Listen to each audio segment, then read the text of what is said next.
eu te perguntar, isso aqui é a cor da bandeira do Angola, não é? Pô, você vai ser cancelado. Que isso? Eu já errei a bandeira da França. Ah, não tem branco. Digo, não tem... Que isso? Não,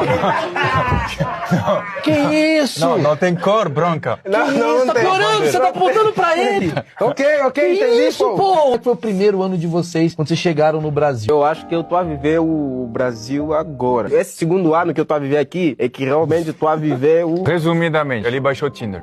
Tinder. Eu não conhecia o Tinder. Eu saí com uma menina, eu fiquei traumatizado. Por quê? Porque fomos lá fazer coisas de adultos, né? Imposto de renda?